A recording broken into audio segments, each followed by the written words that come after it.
The crystal chandelier trembled above the mahogany table, casting fractured light across four faces flushed with whiskey and arrogance. Julian Westwood barely heard his friends anymore. Their voices blurred into background noise, all stock portfolios and empty conquests.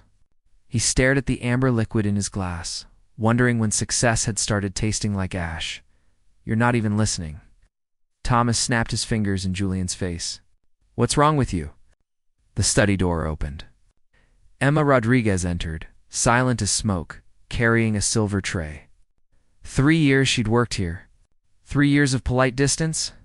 Her dark hair pulled back severe, her uniform crisp, her movements efficient. But her eyes held something Julian had learned to recognize in the mirror, a carefully buried wound. "Thank you." "Emma," he said, the words automatic. She nodded, turning to leave. "Wait." Benjamin's voice dripped with mockery. "Isn't this the maid who reorganized your library without permission?" Emma's spine stiffened, but she faced them. "That would be me, sir. I can restore the original chaos if you prefer." Julian felt heat creep up his neck. He'd complained about her audacity to his friends, but never mentioned that her system was brilliant.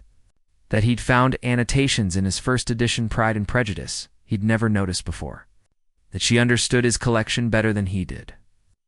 "She seems awfully confident," Daniel said, examining her like a curiosity. "Tell me, do you always take such liberties?" "I take pride in my work." Emma's voice was steel-wrapped in silk. "Those books deserved better than neglect." Benjamin laughed, sharp and cruel. "Listen to her. You'd think she actually reads instead of just dusting." "I do read them, actually." Emma met his gaze without flinching. The annotations in that Pride and Prejudice suggest it belonged to a scholar. Someone who valued words over wealth. The silence that followed felt like a held breath. Julian's chest tightened. She'd read his books. Understood them.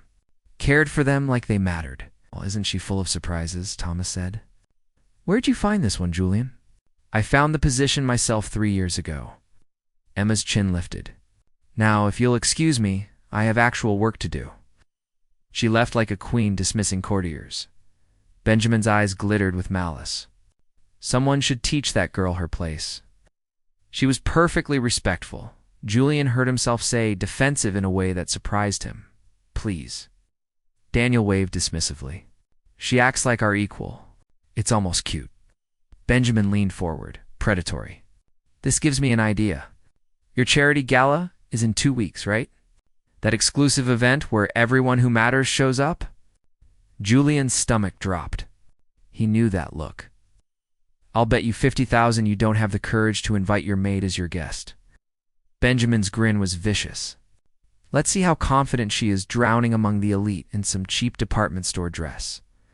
"That's cruel," Julian protested weakly. "Is it?" Daniel's smile matched Benjamin's. "You'd be giving her an opportunity. A peek at how the other half lives. Besides, she seems so educated. Let's test that composure." 50,000 says you won't invite her," Benjamin continued. "Another 50 says she won't accept. And 100,000 more says if she shows up, she'll crumble within an hour." The challenge hung in the air like poison. Julian thought of Emma's steady hands on his grandmother's vases. Her humming while she worked, old melodies that spoke of training he'd never asked about.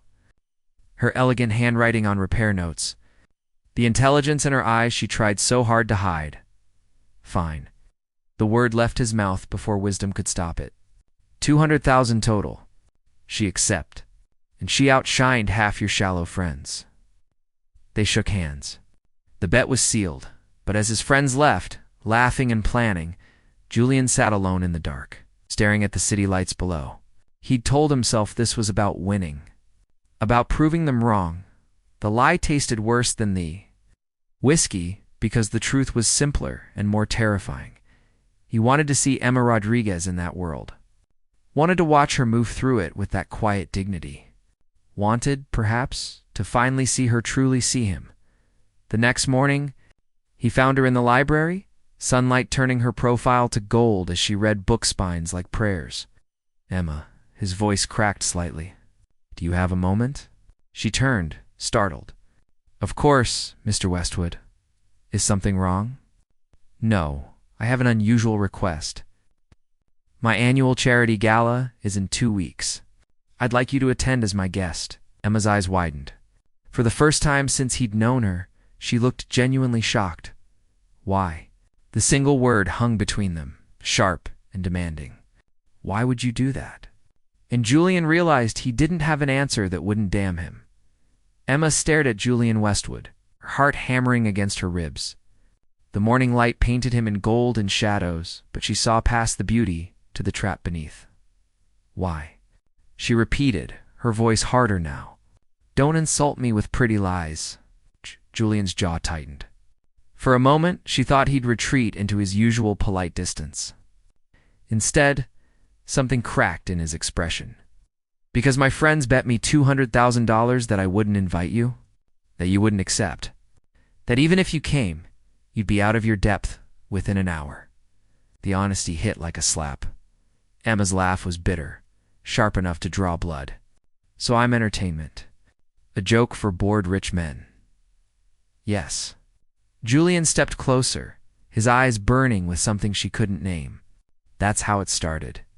But that's not why I'm asking, then. Why? She held her ground even as he invaded her space, even as the scent of his cologne made her dizzy with old, dangerous memories. Because you read my books like they matter. Because you see value in things beyond price tags. Because every time I watch you work, I wonder who you really are beneath this uniform. His voice dropped to a whisper. Because I'm tired of pretending I don't notice you. Emma's breath caught. 3 years. 3 years of keeping her head down, her secrets buried, her past locked away. 3 years of pretending Julian Westwood was just another employer. You want honesty? She moved closer, close enough to see his pupils dilate. Fine, I'll go to your gala. I'll wear a dress that costs more than my monthly salary. I'll smile and charm your friends and prove you're not the only one who can wear a mask. Emma, but after I win you that bet, her voice turned to ice. After I prove I'm not some pathetic charity case who needs rescue, you'll never speak to me like I'm less than human again. And neither will your friends. Julian's hand caught her wrist, gentle but firm. I never thought you were less than anything, liar. But her pulse betrayed her, racing beneath his fingers. He pulled her closer. Close enough that she could feel his breath on her lips. You want to know what I really think? I think you're hiding something. I think that elegant handwriting, and that musical humming, and those intelligent eyes don't match the story of a simple maid who needs the money. Emma's blood turned to ice. Careful, Mr. Westwood. Some doors are better left closed. What happened to you? The question was soft, almost tender. Who hurt you badly enough that you're hiding in my house? For one dangerous moment, she almost told him. Almost confessed about the gallery opening 5 years ago. The artist whose paintings had hung in museums. The scandal. The betrayal. The fall from grace so complete that Emma Rodriguez, the celebrated painter, had died, leaving only Emma Rodriguez, the maid, in her place. But trust was a luxury she couldn't afford. Everyone has secrets. Julian, his name felt strange on her tongue, intimate and forbidden. Even you. Why does a man with everything spend his Friday nights with friends who treat him like a trophy? What are you hiding from? His grip on her wrist tightened. For a heartbeat, she thought he might confess too. Might admit to whatever wound made his eyes go hollow when he stared at the city lights. Instead, he released her and stepped back. I'll have my secretary arrange everything. The dress, the shoes, the jewelry. Consider it part of the evening. I don't need your charity. It's not charity. His smile was sad, knowing it's armor, and something tells me you know exactly how to wear it. He left her standing in the library, surrounded by books that had once been her entire world. Emma's hand shook as she pulled out her phone, the number she'd saved but never called, the one connection to her old life she'd kept like a talisman. Her voice cracked.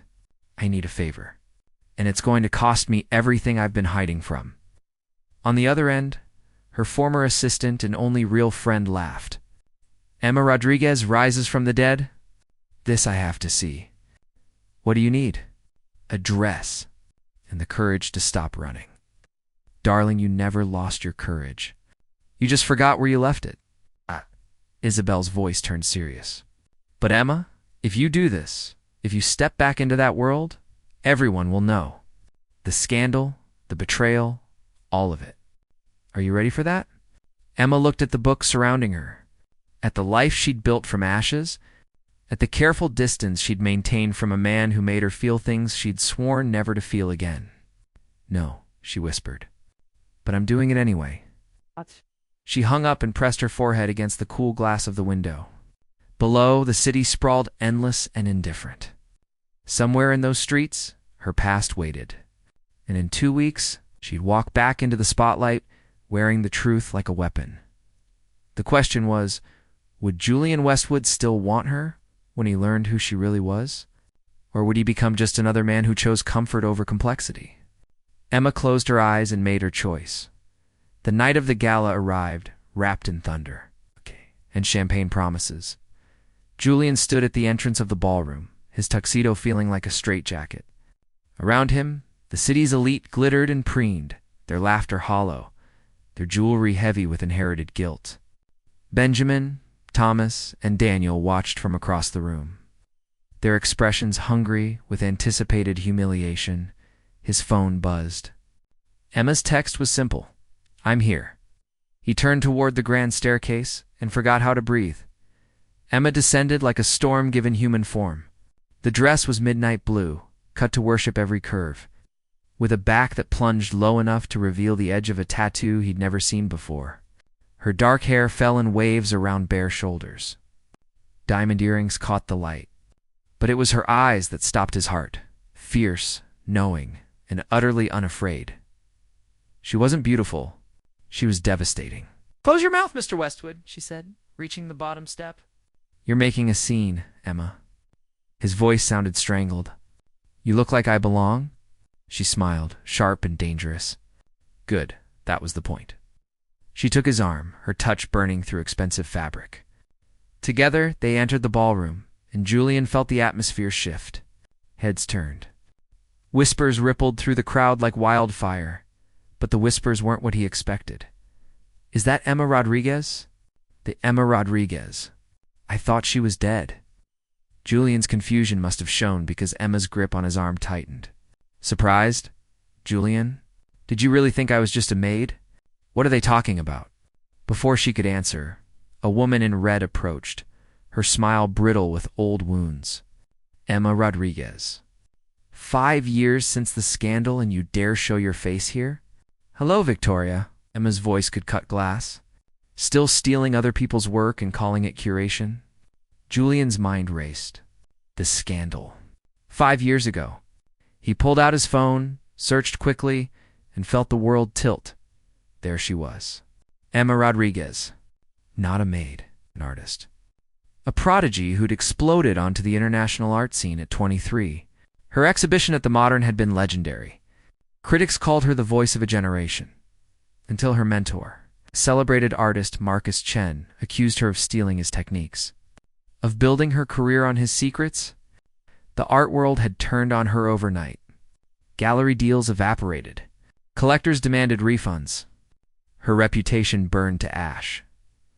She'd vanished completely into his house, into his library, into a uniform that made her invisible. You've been hiding in plain sight, he breathed. All this time, she confirmed, her eyes locked on his. Did you really think someone organizes books like that without understanding art? Without seeing the world in layers? Benjamin appeared at Julian's shoulder, his face flushed with champagne and malice. Well, the maid cleans up nicely. Though I'm hearing some interesting stories about how she's Emma Rodriguez. A new voice cut through the tension. An older man, silver-haired and sharp-eyed, approached with the confidence of someone who owned half the city. The artist who revolutionized contemporary portraiture before she was 30. Mr. Ashford. Emma's voice softened slightly. I didn't know you'd be here. I'm always where the interesting stories are. Ashford looked at Julian with something like pity.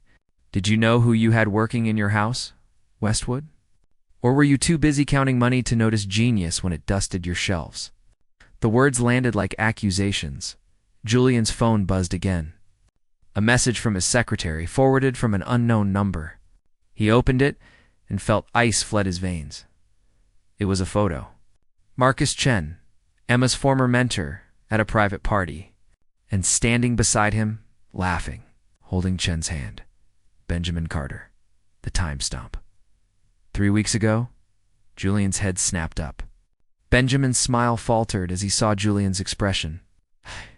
"You knew," Julian said, his voice deadly quiet. "You knew who she was. That's why you made the bet. You wanted to humiliate her publicly. I don't know what you're talking about." But Benjamin's eyes gave him away. Emma snatched Julian's phone, looked at the photo, and went perfectly still. When she spoke, her voice shook with barely controlled rage. "You're working with Marcus? You helped him destroy me 5 years ago, didn't you? He needed someone with connections, someone who could spread rumors through the right circles." She laughed, wild and broken. "And now, you wanted to finish the job? Make sure I stayed buried." "You deserved it," Benjamin spat, the mask finally dropping. "Marcus is a genius. You were just a girl who got lucky." "Who used him? I used him?" Emma's voice rose, drawing attention from across the ballroom. "He stole my sketches, my techniques, my soul. And when I threatened to expose him, he destroyed me first." The room had gone silent. Every eye was on them. Julian stepped forward, positioning himself between Emma and Benjamin. "Get out. You're not welcome here anymore. This is your event, Julian. Your reputation. Are you really choosing her over I'm choosing truth over whatever poison you've been feeding me for years?" Julian's hands clenched into fists. "We're done. All of you. Get out." Thomas and Daniel exchanged glances, then slipped away like rats from a sinking ship. Benjamin stood his ground for one more moment, hatred burning in his eyes. "You'll regret this," he hissed. "I already regret ever calling you friend." Benjamin left, and the ballroom erupted in whispers. Julian turned to Emma. She was shaking, her armor finally cracking to reveal the wounded woman beneath. "I need air," she whispered. He led her to the balcony, into the cool night where thunder rumbled promises of rain. Emma gripped the railing, her knuckles white. "Why?" Her voice broke. "Why did you defend me?" "The bet, your friends, your reputation, because none of it matters." Julian moved closer, close enough to feel her trembling. "Because I'd rather burn it all down than watch you suffer alone."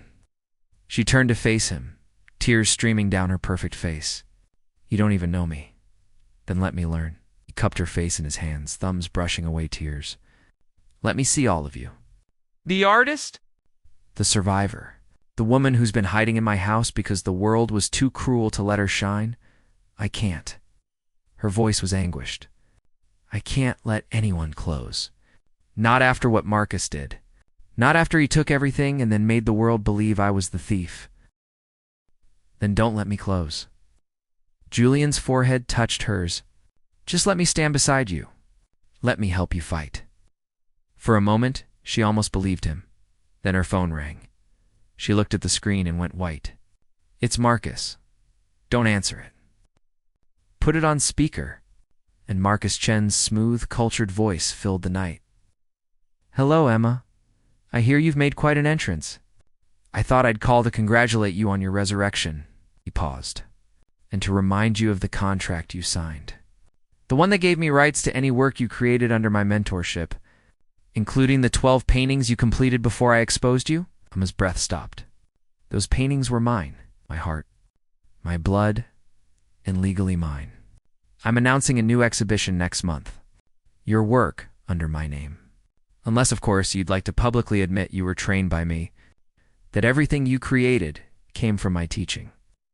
The cruelty was surgical, precise." "I'll sue you," Emma breathed. "With what money? What reputation?" "Face it, darling. I won 5 years ago, and I'm winning still." The line went dead. Emma crumpled against the railing, and Julian caught her, held her as she shattered against his chest. "I have to leave," she gasped between sobs. "I can't fight him. He'll take everything again." "No." Julian's voice was ironed. You're not running anymore. You don't understand then? Make me understand. He pulled back, forcing her to meet his eyes. Tell me everything. Every detail.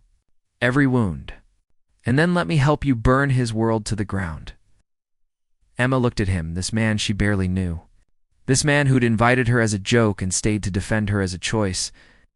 If I do this, she whispered, if I let you in, it won't be clean. It won't be easy. I'm broken, Julian.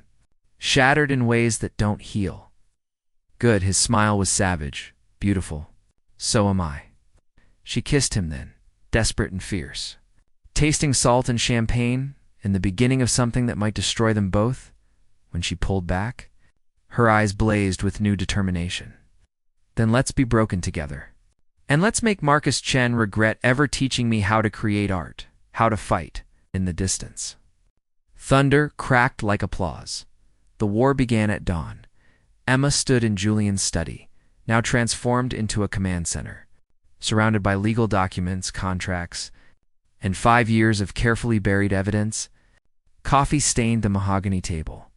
Exhaustion painted shadows under their eyes. But for the first time since her fall, Emma felt alive. Here. Julian tapped a clause in the mentorship contract. This section about intellectual property, it's predatory, but there's a loophole. If we can prove Marcus altered your work before claiming it as his own, the entire contract becomes void.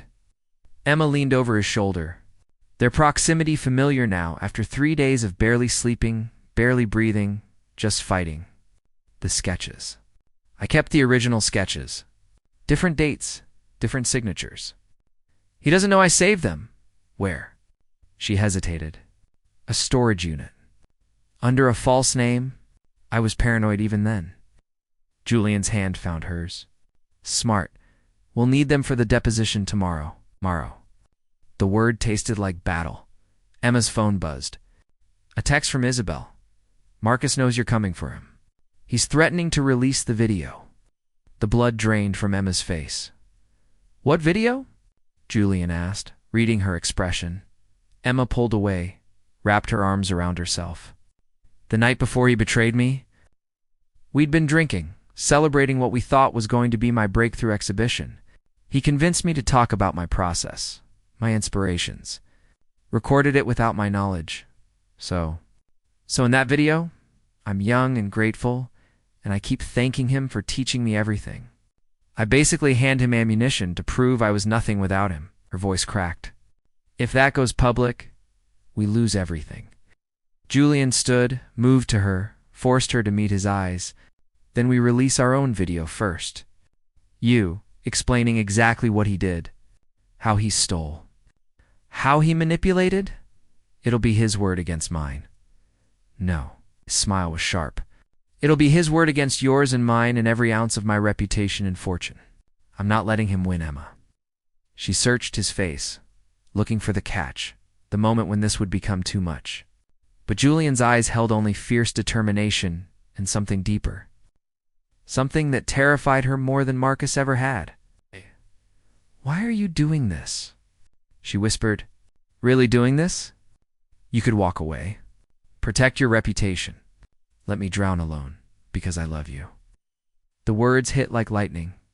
Emma stepped back, shaking her head. You don't. You can't. We barely know each other. I've watched you for 3 years. Julian's voice was raw, stripped of all pretense. Watched you care for things I neglected. Watched you find beauty in forgotten corners. Watched you survive with grace I'll never possess. He moved closer.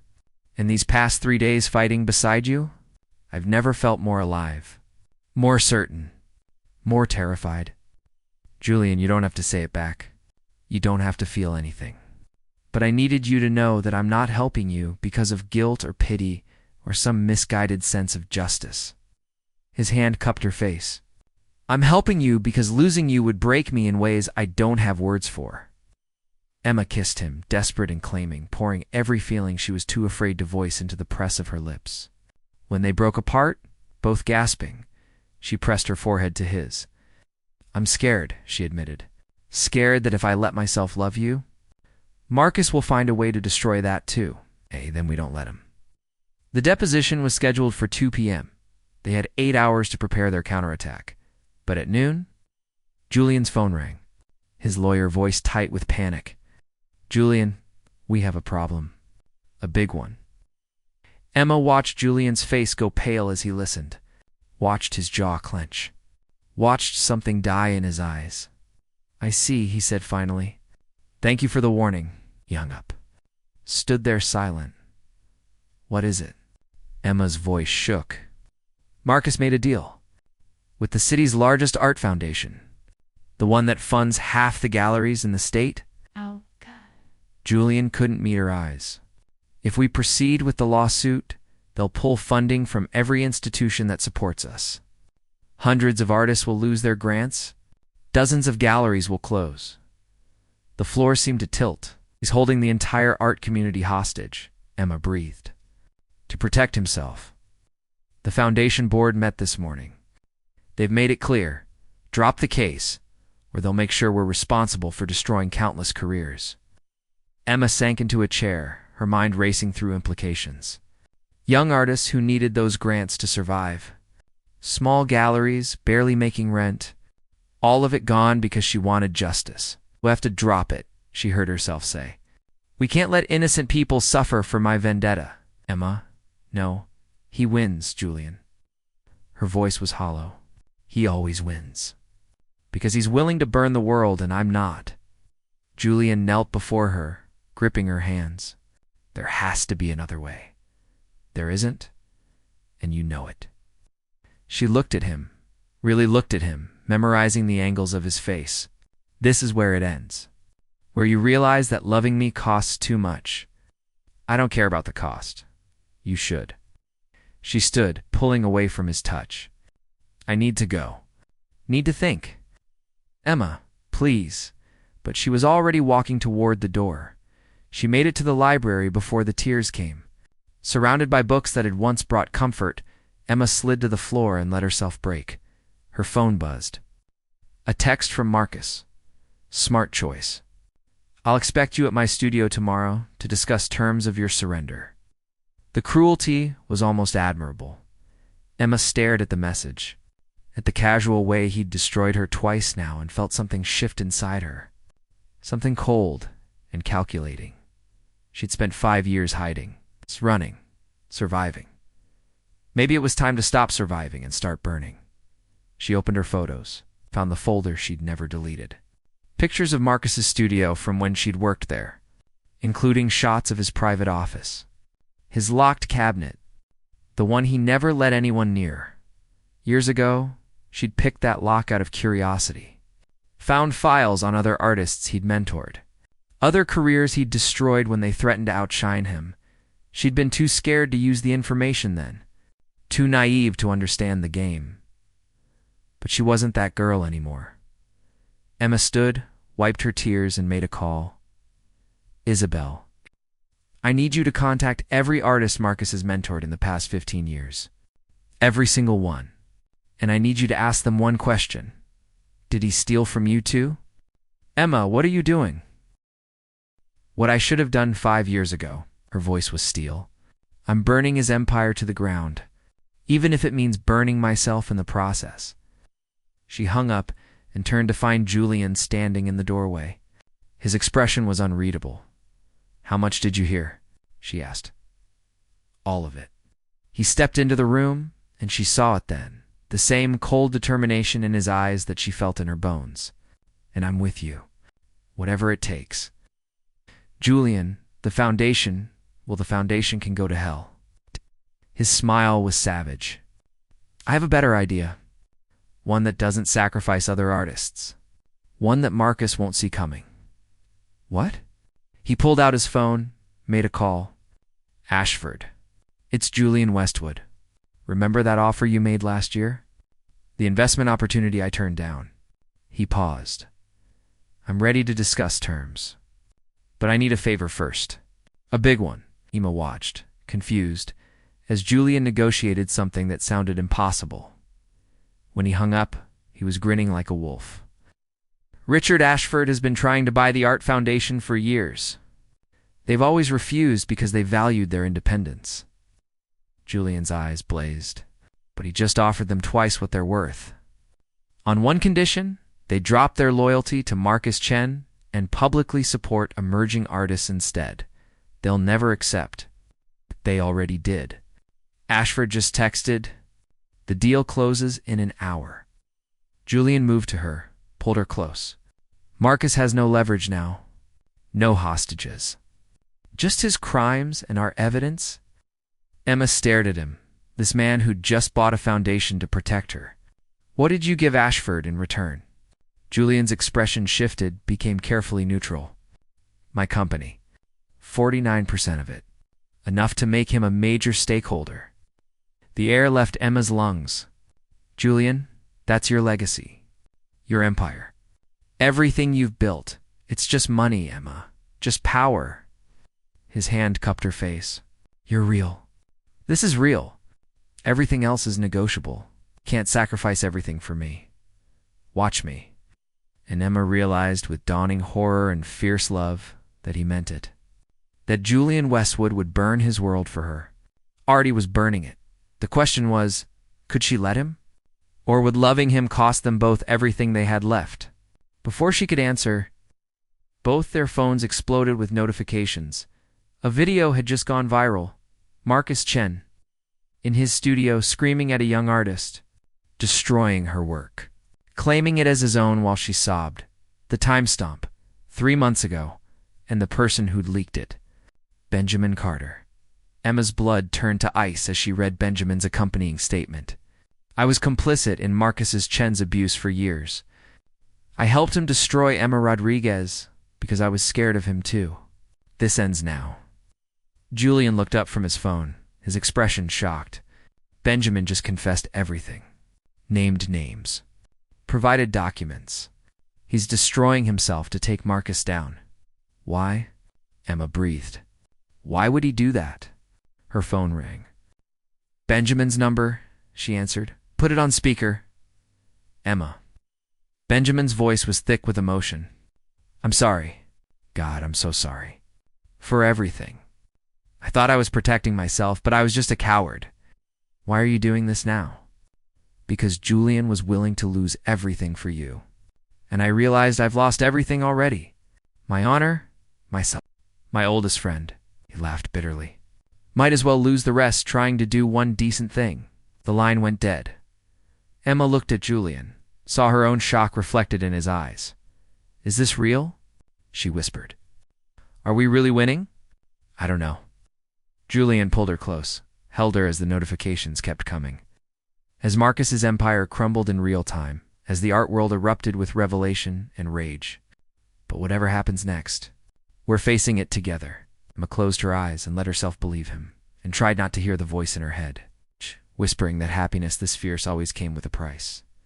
That somewhere, in the chaos of their victory, a new betrayal was waiting to bloom. 3 weeks later, Emma stood in her new studio. Surrounded by blank canvases and the ghost of who she used to be, Marcus Chen was finished. The videos, the testimonies, the evidence had buried him so completely that even his lawyers had abandoned ship. 12 artists had come forward with their own stories. The foundation had stripped his name from every award, every grant, every legacy he'd built on stolen dreams. Justice had been served cold and complete. So why did Emma feel hollow? "You're thinking too hard." Julian's voice came from the doorway. He held 2 cups of coffee, his tie loosened, exhaustion etched into the lines of his face. 3 weeks of legal battles, press conferences, and restructuring his company around Ashford's new stake had aged him. But he'd done it all without complaint. Without regret, that was the part that terrified her most. "I can't paint," Emma said quietly, staring at the blank canvas. "I thought once he was gone, once I had my name back, it would come naturally. But I stand here and I feel nothing." Julian set down the coffee, moved behind her, wrapped his arms around her waist. "Give it time." What if time isn't enough? She turned in his embrace, forced herself to voice the fear that had been growing like cancer. What if he broke something in me that can't be fixed? What if I'm not an artist anymore? Just a woman who used to paint? Then you'll be a woman who used to paint who I love. Julian's voice was simple, absolute. Emma, I didn't help you for your art. I helped you because you deserved justice. Because you deserve to be seen. But your company is doing better than ever, actually. Ashford's connections have opened doors I never knew existed. He smiled, but it didn't reach his eyes. Stop looking for the tragedy. We won. Emma studied his face, saw the truth he was trying to hide. You miss it. The control. The power, maybe. Julian's honesty cut through the pretense. But I'd do it again, 1,000 times. Because this, right here, is worth more than any empire.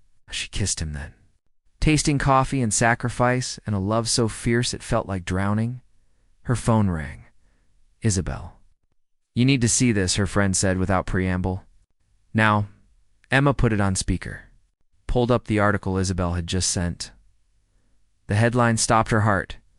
Emma Rodriguez, victim or opportunist? New evidence suggests calculated revenge plot.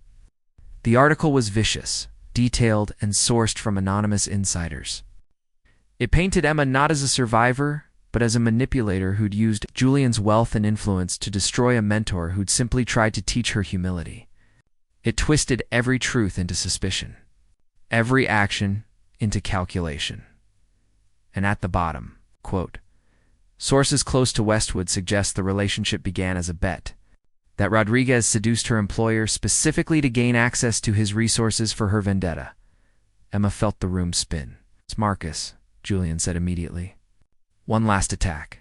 No one will believe they will. Emma's voice was dead. Look at the comments. Look at how many people are already turning, saying they knew I was too perfect, too victimized, that this was all a con. She scrolled through hundreds of comments, each one a knife. The art world that had embraced her redemption was now questioning everything. Galleries that had promised exhibitions were backing away.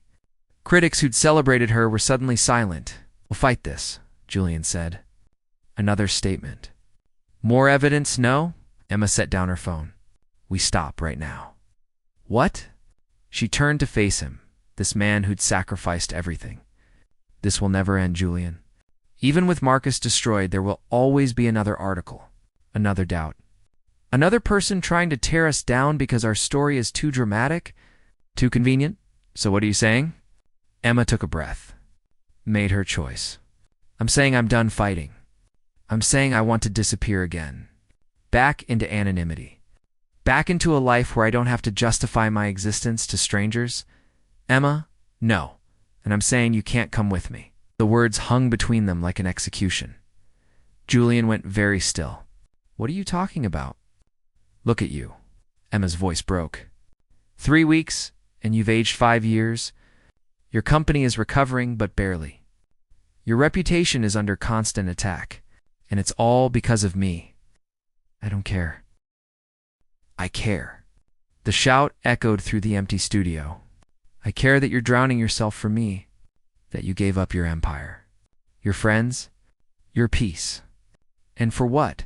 So I could stand in a studio and realize I'm too broken to even paint anymore? You're not broken, I am. Tears streamed down her face. Marcus broke me 5 years ago. And then I broke myself trying to survive. And now I'm breaking you. Julian grabbed her shoulders, forced her to look at him. Don't you dare use my sacrifices as an excuse to run. I made my choices knowingly, willingly. You made them for a woman who doesn't exist anymore. Emma pulled away. The artist. The survivor. The fighter. She's gone, Julian. And what's left is just tired. Then be tired. His voice cracked. Be tired with me. Be broken with me. Just don't leave. For a moment, Emma almost stayed. Almost let herself believe love could be enough. Then her phone rang again. This time, the hospital. Ms. Rodriguez. This is about Emma Rodriguez. Confusion flooded her. This is Emma Rodriguez. I'm sorry, I meant your mother. She was brought in an hour ago. Cardiac event. She's asking for you. The world tilted again. Emma hadn't spoken to her mother in 7 years. Not since she'd chosen art over family. Not since her mother had told her that chasing dreams was selfish. That real love meant sacrifice. "I have to go," she said mechanically. Julian was already grabbing his keys.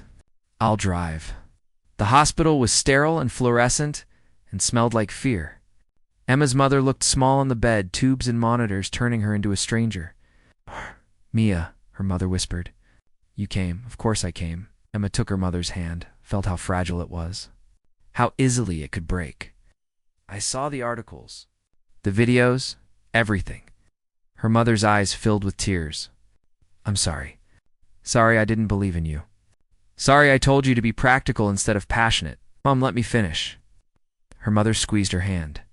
"I was wrong. But I was also right. Because look at you. Look at what chasing your dreams cost. Your reputation. Your peace.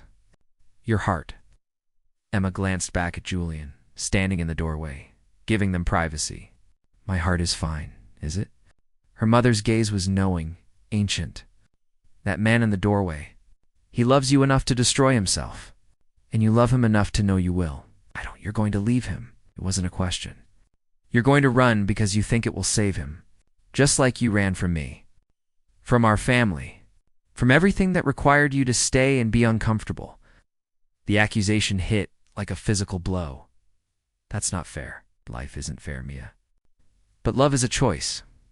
Every single day, choosing to stay when leaving would be easier. Choosing to fight when surrender would be simpler.